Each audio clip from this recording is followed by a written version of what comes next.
저는 개인 사업을 하고 있는 40 초반의 여자입니다. 인터넷 쇼핑몰 사장님이자 한 가정의 엄마이자 아내로 살고 있어요. 제가 이렇게 사연을 쓰게 된 이유는 일주일 전 시댁에서 있었던 사건 때문입니다.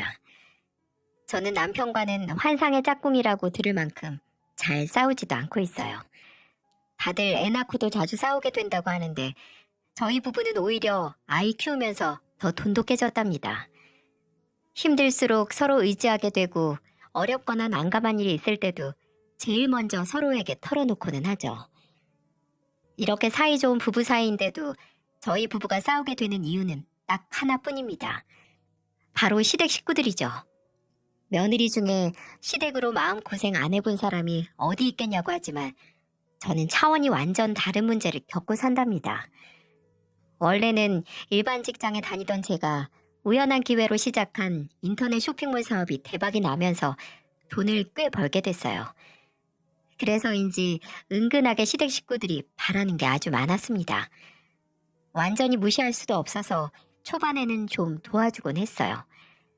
왜냐하면 시아버지께서 간경화 진단을 받고 투병 생활을 시작할 무렵에 제 사업이 대박이 난 겁니다.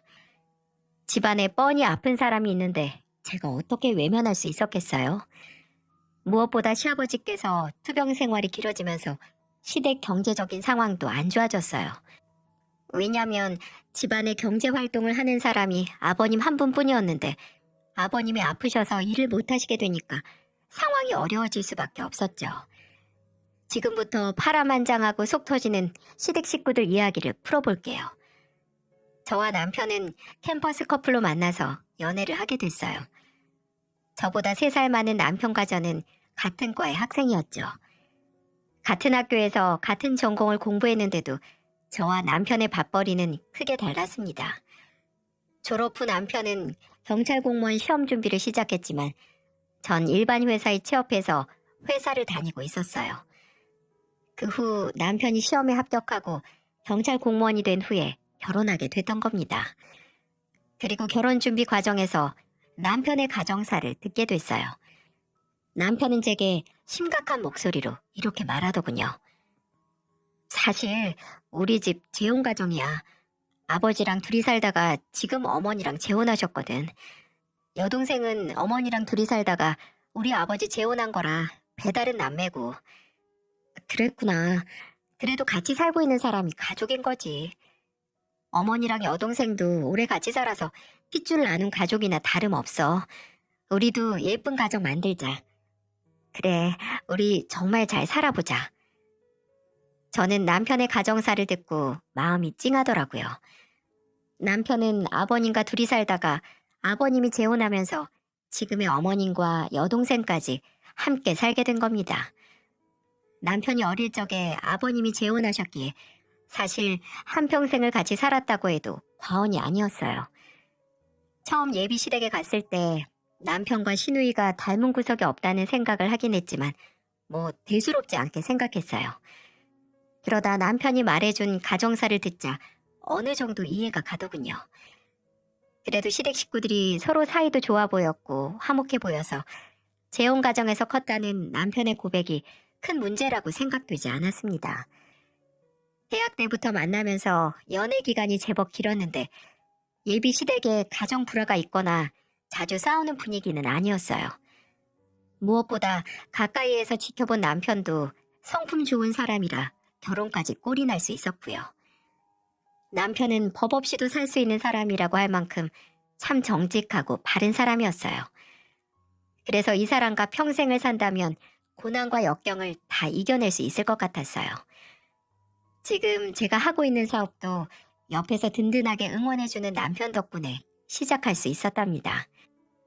결혼 후 회사를 그만두고 사업을 시작하는 걸 저는 꽤나 망설였어요. 그때 첫째를 임신 중이기도 했고 남편은 공무원이라 월급이 많지도 않았습니다. 그러다 보니까 맞벌이를 해야 된다는 생각을 강하게 하고 있었어요. 그렇게 고민하고 있던 저를 보면서 남편은 이렇게 말했습니다.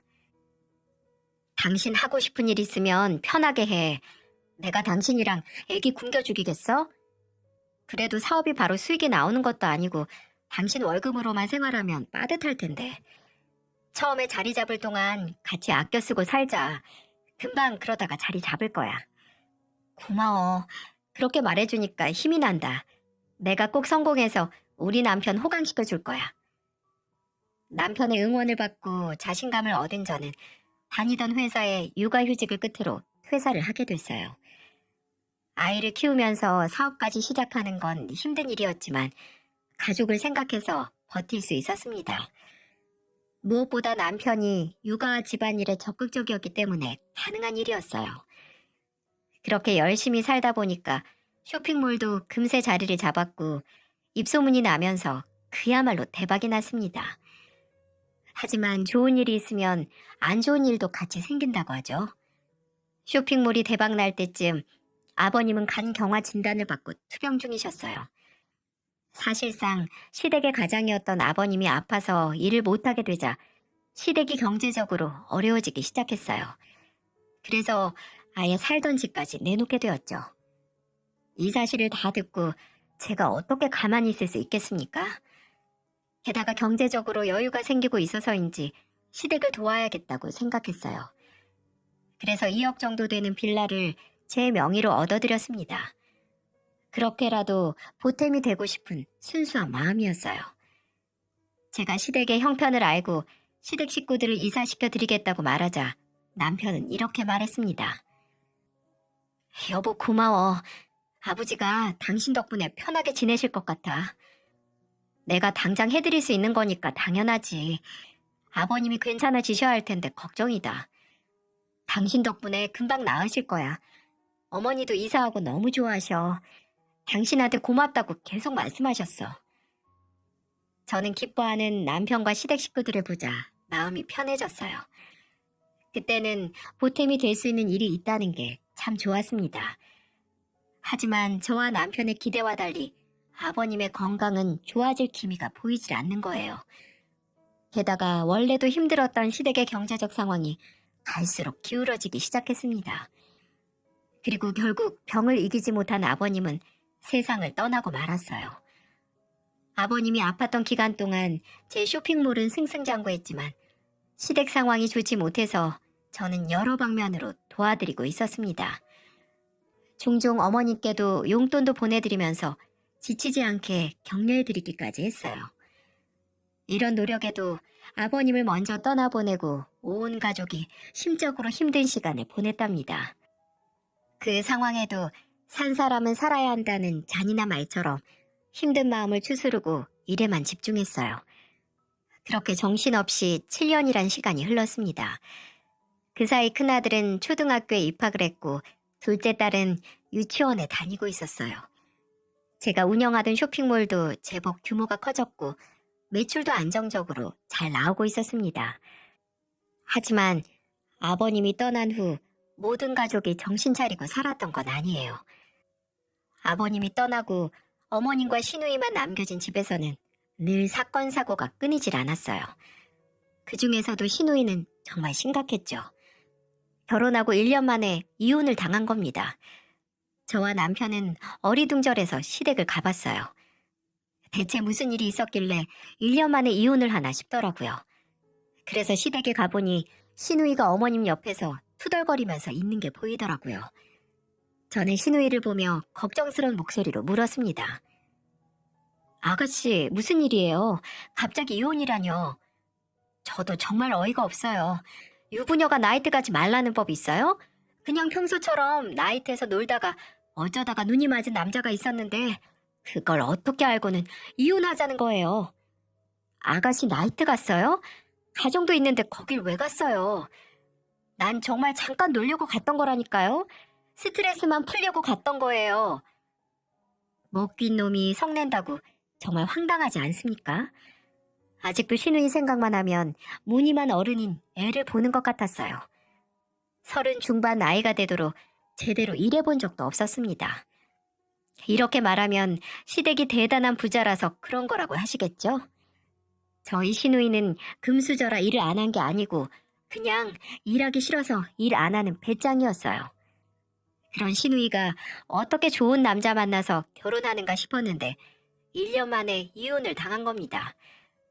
근데 잘못은 누가 봐도 신우이가 잘못했는데 왜 이렇게 당당한가 이해할 수가 없었어요. 남편도 황당했는지 황당한 목소리로 말하더군요. 유부녀가 성인 나이트 안 가는 건 상식이지. 말을 꼭 해줘야 알아? 네가 애야?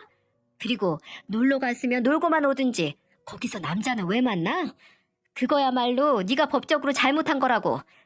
뭘 잘했다고 토끼 눈을 뜨고 억울하단 말을 해? 오빠는 왜 맨날 다 내가 잘못했대? 남편이 얼마나 나한테 소홀했으면 내가 그런 장소에서 눈이 맞겠냐고. 그럼 남편이랑 대화를 했었어야지. 그리고 아무것도 안 하는 백수인 너를 누구보다 아껴주던 사람한테 네가 지금 뒤통수 친 거야. 알긴 알아? 정신 차려. 하루에 3끼 챙겨 먹고 산다고 다 사람 아니야. 네가 한 짓이 얼마나 짐승만도 못한 짓인지 제대로 반성해. 어머니도 더 이상 감싸지 마세요. 남편은 화가 잔뜩 난 채로 신우이를 타박했어요. 어머니도 남편이 정색을 하면서 말하니까 중간에서 어쩌지도 못하고 난감해 하셨고요. 제가 생각해도 남편 말에 100번 동의했어요. 누가 봐도 신우이가 잘못한 거고 솔직히 이혼당해도 싸지 않습니까? 결국 신우이는 결혼 1년 만에 이혼했고 다시 시댁으로 돌아와서 어머님과 둘이 살게 된 거예요. 그런데 이게 바로 제 지옥의 시작이었어요. 저는 꿈에도 생각하지 못했어요. 다른 사람이 보기에는 신우이 이혼이 저한테 무슨 영향을 줄까 싶겠지만 제 사연을 끝까지 들으시면 아마 이 말을 손으로 탁 짚으실지도 모르겠어요. 신우이가 원래도 배짱이 같은 날라리과였는데 이혼까지 당했으니 인생이 망했다고 생각했나 봐요. 보통 이렇게까지 벼랑으로 몰리면 더 정신 바짝 차리고 살아봐야겠다고 생각하는 게 정상 아닌가요? 신우이는 이혼하고 시댁에 들어온 이후로 미친 사람처럼 술만 퍼마셨어요. 그런데 더 황당한 건 어머님이 전혀 말리지 않는다는 거였어요. 한 번은 저녁에 사무실에서 재고 정리할 게 남아있어서 한창 일하고 있는데 신우이한테서 전화가 온 거예요. 한밤중에 무슨 일인가 싶어서 신우이의 전화를 받았습니다. 그런데 세상에 술에 취해서 제대로 발음도 못하는 신우이 목소리가 들리더군요. 새언니, 내가 술을 조금 마셨는데 택시도 잘 안 잡히고 너무 피곤한데 데리러 와주면 안 되나? 우리 새언니 차 외제차에다가 엄청 좋잖아요. 아가씨, 또 술 마셨어요? 아휴, 적당히 좀 마시지. 왜 집에 오기 힘들 정도로 마셔요? 적당히 마실 거면 술을 왜 마셔요? 아, 바빠서 못 올 것 같으면 택시비라도 보내줘요. 나 정말 너무 힘들어서 집에 가고 싶단 말이에요. 저는 아가씨 술 마시고 집에 갈 돈 보내줄 만큼 그렇게 이해심이 넓지가 않아요. 솔직히 아가씨가 지금 술 마시고 놀러 다닐 때 아니잖아요. 정신 차리고 알아서 집으로 조심히 가요. 안 그래도 바빠 죽겠는데 술에 취한 아가씨 전화를 받고 나니까 기분이 더 안 좋았어요. 그리고 너무 당연하다는 듯 저보고 데리러 오라는 둥 택시비를 보내라는 태도에 정말 화가 났어요. 대체 일도 안 하고 집에서 놀기만 하는데 무슨 힘든 일이 있다고 매번 저렇게 나가서 노는지 이해할 수가 없었어요. 그런데 다음날 어머님의 전화를 받고 나서 왜 신우이가 저렇게 개념 없는 아나무인으로 사는지 단번에 알겠더군요. 전날 야근해서 피곤한 몸으로 겨우 출근하는데 어머님께 전화가 오는 겁니다. 이쯤만 해도 어머님과는 사이가 그리 나쁘지 않았어요. 하지만 이때 받았던 전화로 인해서 사이가 점점 틀어지기 시작했죠. 다급하게 걸려온 어머님 전화를 받자 한껏 화가 난 어머님의 목소리가 들리더군요. 너 그렇게 안 봤는데 못하는 소리가 없더라. 뭐가 그렇게 잘나서 내 딸한테 훈계야? 그리고 밤길에 술 취한 애 챙기는 게 뭐가 힘들다고 막말을 해, 네가? 어머님, 솔직히 매일같이 나가서 노는 아가씨가 이상한 거예요. 아가씨 또래 사람들은 회사 다니면서 자기 밥벌이 하고 있다고요. 얼른 정신 차려야 자기 밥벌이라도 하고 살게 만들죠. 누가 너더러 내 딸 데리고 살라고 하든? 네가 뭔데 내 딸한테 그런 막말을 해? 그럼 저 앞으로 아가씨 일에 신경 안 쓸게요. 앞으로는 어머님이 아가씨 전부 알아서 다 해주세요. 저는 기가 막혀서 어머님과 전화를 하다가 끊어버렸어요. 진짜 너무 억울했어요. 아가씨 시집 갈 때도 챙겨줬었고 나름대로 신경을 쓰고 있었는데 어제 한번 그랬다고 저한테 무작정 상심지를 켜고 달려드는 어머님한테 서럽다는 생각까지 들더군요. 시댁에 아무리 잘해봐야 소용없다더니 딱 맞는 말이었어요. 그래서 저는 한편으로 화도 나고 억울했지만 이렇게 된 거 시댁 일에 신경 꺼버리자 다짐했습니다. 사실 그동안 도와주면서도 좋은 마음으로 시댁을 돕긴 했지만 점점 당연하게 받는 어머님과 시누이의 태도에 찜찜하기만 했거든요. 그래서 오히려 잘 됐다 싶었습니다. 하지만 개벌은 남 못 준다고 돈 벌어본 적 없던 시누이가 하루아침에 정신을 차렸겠어요? 시누이는 자연스럽게 제게 전화를 했습니다. 하지만 받아봐야 돈 얘기하기 뻔해서 일부러 안 받고 일에만 집중했어요. 그런데 퇴근하고 집에 가보니까 현관 앞에 떡하니 시누이가 보이는 거예요. 그날은 일찍 애들을 데리고 집에 오는 날이라서 평소보다 일찍 집에 갔던 날이었습니다. 시누이는 저를 보자마자 반가운 얼굴로 말했습니다. 언니, 요즘 바쁜가 봐요? 그러다가 진짜 부자 되는 거 아니에요? 그걸 왜 아가씨가 신경 쓰세요? 실없는 소리 할 거면 그냥 가요. 일부러 더 냉랭한 태도로 시누이에게 말했는데 시누이는 뻔뻔하게 더 친한 척을 하면서 저희 집 거실까지 들어왔어요. 그리고는 제가 소파에 내려두는 가방을 보고는 이렇게 말하더군요. 새언니, 저도 이런 가방 좀 사줘요. 솔직히 명품 가방은 애엄마가 아니라 제가 들어야 되는 거 아니에요? 누구한테 잘 보이려고 이렇게 비싼 가방을 들고 다녀요, 애엄마가. 그런 비싼 가방을 백수인 아가씨가 왜 들고 다니게요? 일하는 사람이 들고 다니는 게 맞지. 일도 안 하고 맨날 술 마시러 다니는 아가씨한테 더 안 어울려요. 저도 일할 거예요. 그러니까 가방을 사주던지 아니면 있는 가방이라도 좀 주세요. 그래야 나도 면이 살아서 뭐라도 하고 다니죠. 세상에, 명품 가방 없어서 일 못하는 사람 보셨나요? 정말 저런 생각으로 인생을 사는 시누이가 어이가 없었어요. 그리고 누가 보면 저한테 마치 명품 가방이라도 맡겨둔 사람이라고 생각하겠더군요. 아마 친동생이었어도 저런 태도로 나오진 않았을 거예요. 저는 답답한 소리를 내뱉는 시누이를 보면서 한심하다는 표정으로 말했습니다. 어머님한테 가서 사달라고 하세요. 앞으로 아가씨 일에 신경 안 쓴다고 어머님한테 다 말했어요. 그리고 제가 왜 아가씨 명품 가방을 사줘요. 직접 벌어서 사든지 정 갖고 싶으면 어머님한테 가세요. 제가 그렇게 단호한 태도로 말하자 시누이는 어이가 없다는 표정으로 쳐다봤어요. 그리고는 갑자기 태도를 바꿔서 애들을 보면서 말했습니다. 호준아, 초등학교 들어갔다면서? 학교에서 선생님이 좋은 거 있으면 나눠 쓰라고 알려주지? 그거 엄마한테도 좀 알려줘. 좋은 거 다 혼자 쓰려고 하잖아. 나중에 엄마가 호준이도 안 주려고 하면 어떡해? 아니에요. 학교 선생님이 남의 물건 함부로 탐내는 거 아니랬어요. 물건 주인이 허락해야 되는 거라고 했어요. 고모는 그런 것도 몰라요? 똑 부러지게 말하는 큰아들을 보자 저도 모르게 그만 박수를 칠 뻔했어요. 저랑 대화가 안 되니까 큰아들의 빌미로 한몫 챙기려고 했던 것 같은데 제 아들이 생각보다 똑똑하더군요. 정말 한심하지 않습니까? 차라리 시누이가 명품백 사겠다고 나가서 일을 했으면 좋겠다는 생각까지 들었어요. 하지만 시누이는 제대로 일할 생각은 안 하고 제가 애들 챙기느라 한눈판 사이에 무슨 짓을 했는 줄 아십니까? 글쎄, 옷방에서 제 가방을 들고 나가려는 걸 딱 걸리고 말았어요. 그 순간 너무 기가 차서 정말 경찰이라도 부르고 싶은 심정이었답니다. 어이가 없어서 시누이를 붙들고 말했어요. 이 노력으로 일을 했으면 아가씨 아마 저보다 더 잘 살았을 거예요. 이럴 정신이 있으면 나가서 아르바이트라도 해요. 돈도 많이 벌면서 이런 거 하나 못 줘요? 사주지도 않을 거면 쓰던 거라도 내놔요. 무슨 가방 맡겨놨어요? 여기가 세탁소도 아니고 왜 그렇게 뻔뻔해요? 나가요. 그리고 이런 짓 할 거면 다시는 오지 말고요. 비싼 가방 든다고 사람도 명품 되는 거 아니에요. 제발 정신 차리고 인간부터 되세요. 저는 시누이를 현관 밖으로 밀치면서 화를 냈어요. 무슨 저희 집이 세탁소도 아니고 맡겨둔 가방 찾으러 온 사람 마냥 참 뻔뻔하다고 생각했습니다. 애도 아니고 안 준다고 훔쳐갈 생각을 누가 할 수 있겠어요? 이날 신우이가 집에서 했던 만행을 저녁에 남편에게 다 털어놨어요. 남편은 미안한 얼굴로 제게 사과를 하며 말하더군요.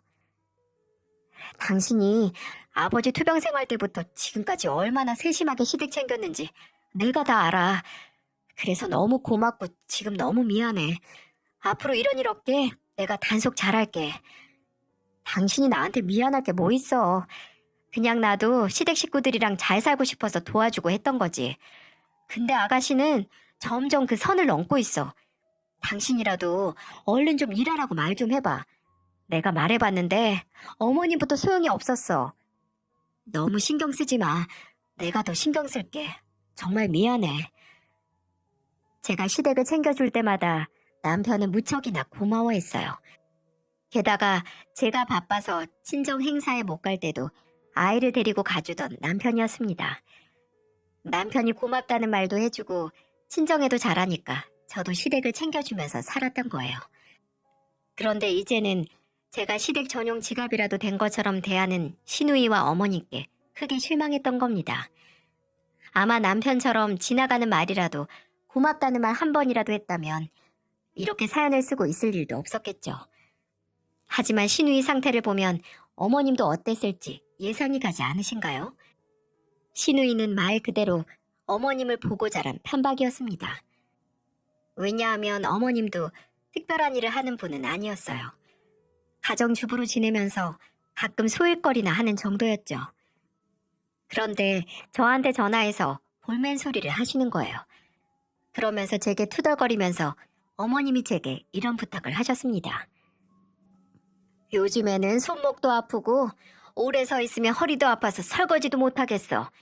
옆집 보니까 식기세척기 요즘 잘 나온다는데 나도 그거 하나만 사서 보내줘봐라.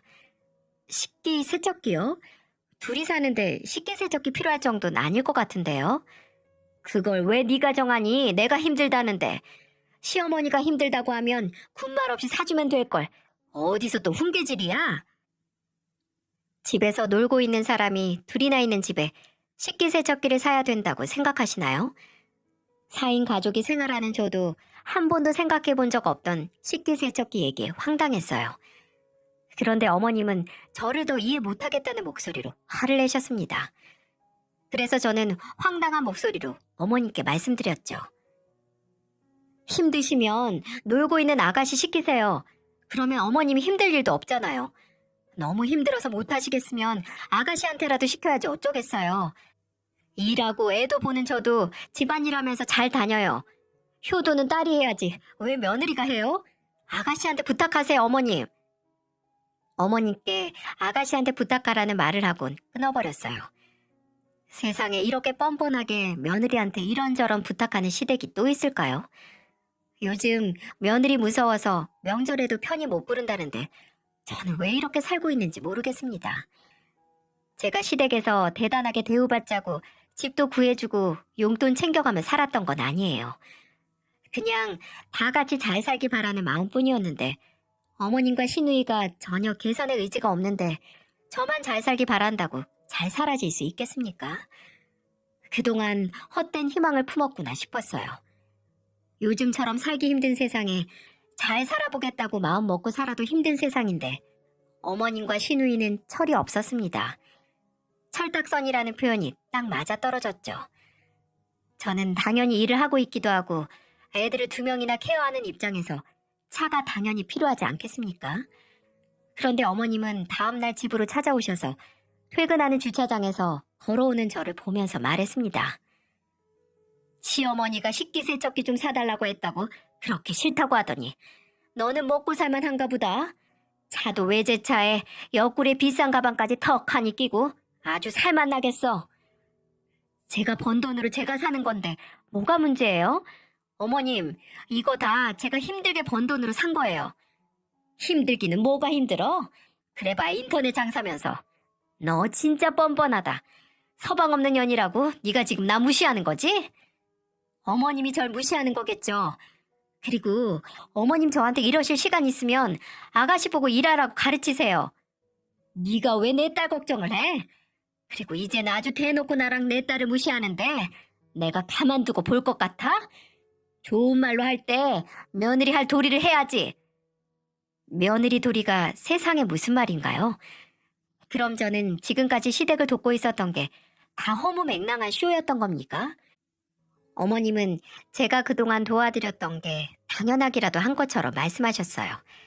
그리고는 며느리 할 도리를 하라면서 당당하게 말하는데 참 기가 막혔죠. 그래서 너무 기가 막혀서 어머니께 당당하게 말씀드렸어요. 어머님, 저 말고 아가씨한테 자식 노릇이나 하라고 하세요. 설거지하다 손목 부러질 것 같은 어머님 괴롭히지 말고 알아서 좀 하고 살라고 아가씨한테 말씀하시라고요. 제가 대체 어디까지 도와드려야 돼요?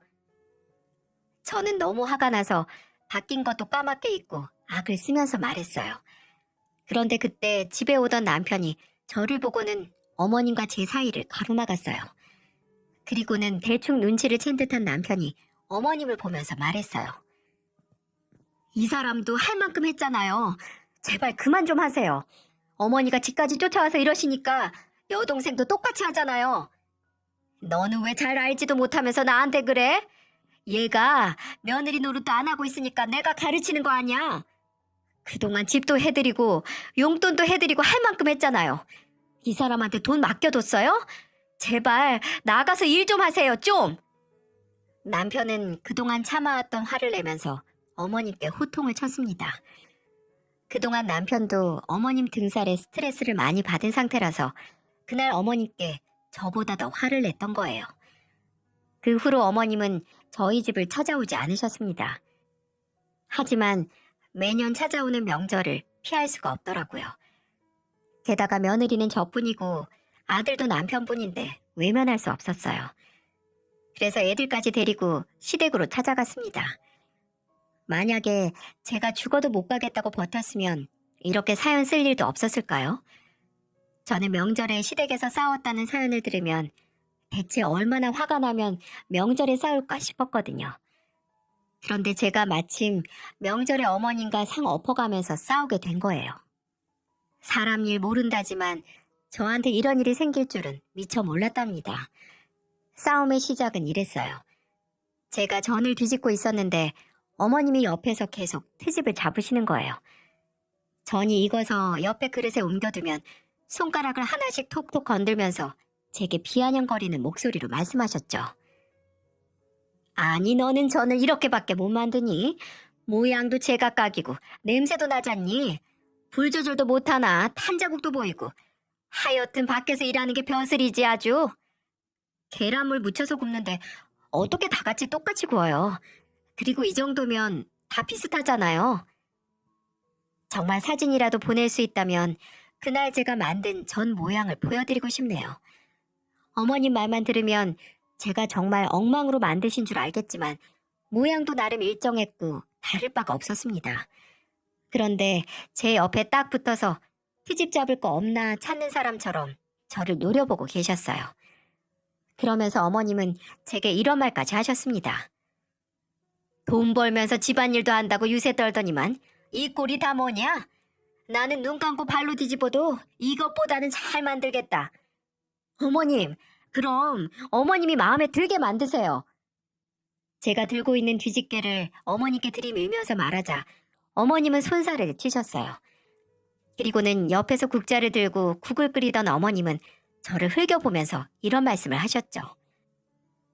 너 하는 거 보니까 쇼핑몰 그거 네 시누이도 잘할 수 있을 것 같은데 네가 하나 좀 해줘. 네가 원하는 대로 일이라도 시키려면 하나 차려주면 되잖아. 제가 왜 아가씨 사업을 차려줘요? 사업도 쉬운 거 아니에요. 뭐가 어렵다고 난리야. 그냥 네가 1억만 투자해서 우리 딸도 돈 좀 벌게 자리 좀 마련해봐. 이게 무슨 말도 안 되는 소리입니까? 그동안 어머님이 뻔뻔하다고 생각은 했지만 이 정도로 본인만 생각하는 분일 줄은 꿈에도 생각하지 못했습니다. 게다가 시누이 성격상 차려준다고 잘하겠어요? 꾸준히 일하던 사람도 아니고 놀기 바쁜 사람한테 누가 믿고 사업을 맡기겠습니까? 그래서 저는 어머님께 단호하게 말씀드렸습니다. 사업 아무나 하는 거 아니에요. 구멍가게에서도 오래 일 못하는 아가씨가 뭐라고 사업을 한다고 그러세요. 그리고 저한테 1억이 어딨어요. 하고 싶으면 어머님이 아가씨 도와주세요. 제가 단호한 목소리로 어머님의 부탁을 거절하자 어머님은 정색을 하시더군요. 그런데 제가 신우이한테 1억까지 보태주면서 도와줄 이유는 없는 거 아닌가요? 진짜 눈 뜨고 코 베어가는 수준도 아니고 이 정도면 칼만 안 든 강도들 아닌가요? 그런데 어머님은 마치 받아야 될 돈이 1억이 있는 사람처럼 저한테 버럭 화를 내셨습니다. 이번에는 말로만 화를 낸 게 아니고 들고 있던 국자로 제 머리를 내려치신 거예요. 너무 놀라서 소리를 질렀는데 어머님은 제 비명에도 아랑곳하지 않고 말씀하셨습니다. 돈 있다고 유세야? 네가 뭔데 자꾸 내 딸을 무시해? 누가 보면 뭐 대단한 사업이라도 하는 줄 알겠네. 니까지 것도 쇼핑몰 하고 사는데 내 딸이라고 왜 못해? 그까진 일 돈만 있으면 다 하겠더구만. 진짜 기가 막혔어요. 제가 하는 일이 쉬워 보였는지 어머님은 아가씨한테 차려주려고 했던 겁니다.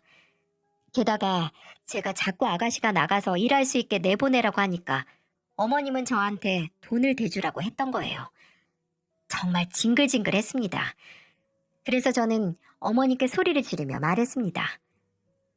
쇼핑몰은 아무나 하는 줄 아세요? 그리고 제가 왜 사업을 도와요? 막말로 모른 척하면 끝이에요. 시댁 식구들 거지가 되든 말든 신경 안 쓰면 그만이라고요. 네가 그게 될 것 같아?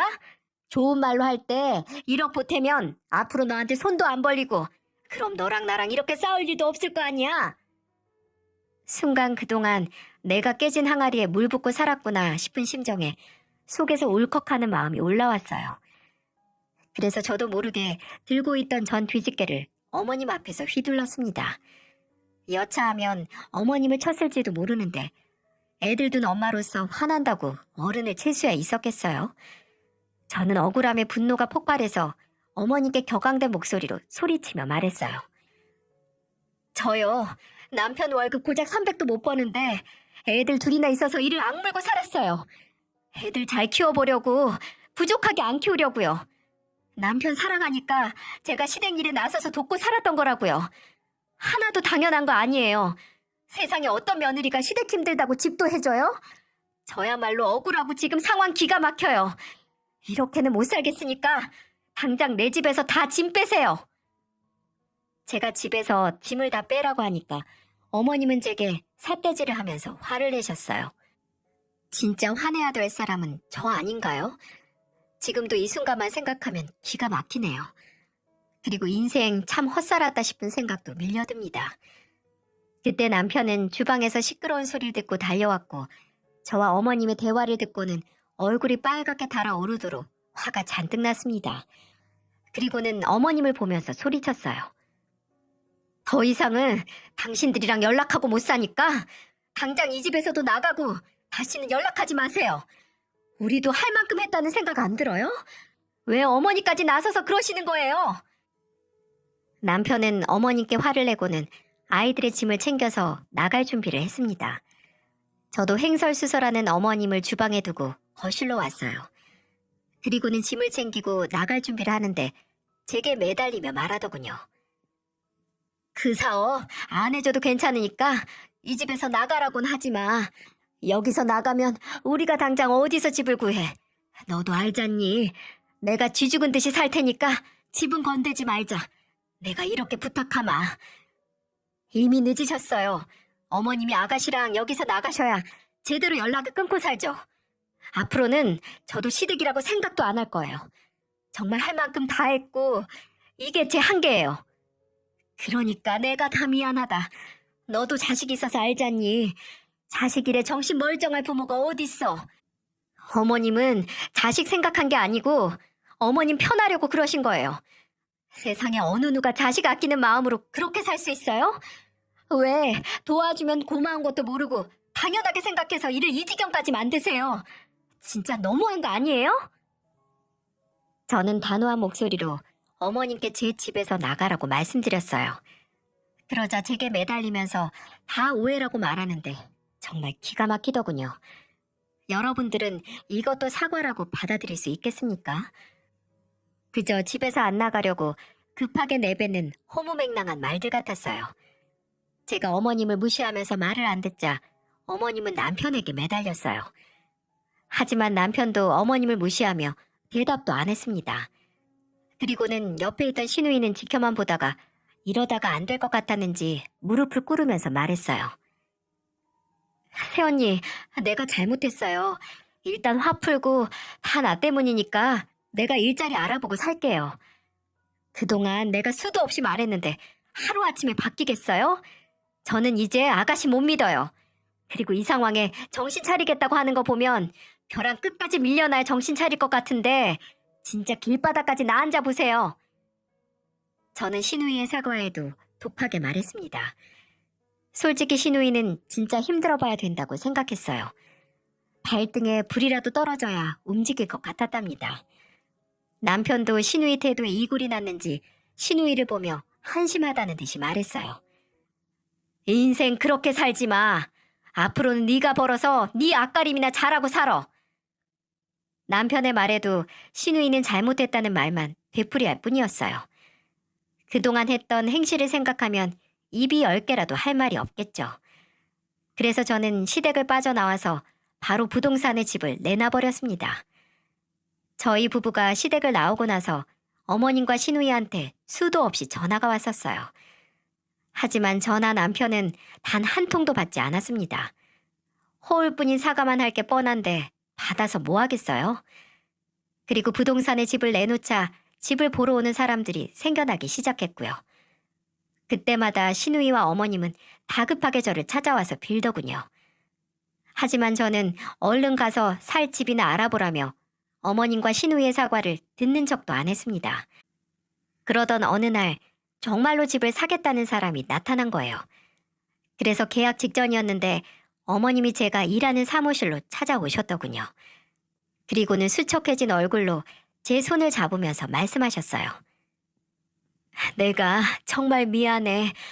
남편 그렇게 떠나보내고 딸 하나 있는 거 의지하면서 잘 살아보려고 했는데 생각처럼 안 되니까 답답한 마음에 너한테 기댔는데 내가 너무 내 생각만 했던 것 같다. 미안해 정말로. 이건 다 내 진심이야. 나는 네가 아들보다 더 든든해서 어떤 날은 네가 내 자식 같았어. 나 좀 이해해주면 안 될까? 저는 수척해진 얼굴로 나타나서 제 손을 잡으며 사과하는 어머님을 보자 지금까지와는 다른 분위기를 느꼈습니다. 하지만 이번 기회에 어머님과 시누이를 내쫓지 않으면 지난날 살아온 것처럼 살게 되는 건 아닌가 덜컥 겁도 났어요. 저는 어머님이 잡은 제 손을 빼내면서 말했습니다. 저도 어머님을 제 부모님처럼 생각하고 도와드렸던 거예요. 그런데 정말 친부모였다면 저한테 그렇게까지 안 하셨겠죠. 어머님은 저를 자식도 아니고 며느리도 아니고 그냥 돈 나오는 기계쯤으로 생각하셨으니까 저한테 그러신 거예요. 전 아직도 용서할 수가 없어요. 어머님의 사과에도 단호한 제 태도에 어머님은 놀란 표정을 짓고 한동안 하염없이 우시더군요. 그러고는 집으로 돌아가셨고요. 그때는 떠나는 어머님의 뒷모습이 괜히 짠했습니다. 이게 일주일 전에 있었던 저의 고민입니다. 여러분들 여기까지 듣고 나니까 어떤 것 같으세요? 저희 시댁은 정말 정신 차리고 개과천선할 수 있을까요? 제가 마지막으로 한 번만 더 눈 감고 그냥 집에서 살게 해드리는 게 맞는 건지 모르겠습니다. 옛말에 전화위복이라고 안 좋은 일이 일어났을 때 그 일을 해결하려고 애써야 좋은 일이 생긴다는데 제가 어머님과 시누이를 집에서 내쫓는 게 과연 맞을까요? 저는 사실 아직도 모르겠습니다. 아버님 돌아가시고도 정신 못 차리던 시누이를 제가 언제까지 등골 뽑히면서 살아야 할지 모르겠어요. 그리고 철없는 시누이 감싸기 바쁜 어머님까지 말이죠. 이제는 저도 제가 내리는 결정이 과연 올바른 결정인지 모르겠어서 이렇게 큰 마음 먹고 사연을 쓰게 됐어요. 같이 고민해 주시고 댓글 남겨주시면 저도 앞으로를 위해서 신중하게 결정해 보겠습니다. 인생이 새옹지마라고 하는데 왜 이렇게 팍팍할까요? 이 고비를 넘기면 저도 편하게 살 날이 오겠죠? 그런 날이 온다면 오늘 제 사연을 듣고 같이 고민해 주신 여러분들 덕분이라고 생각하겠습니다. 긴 사연 들어주셔서 정말 감사드려요.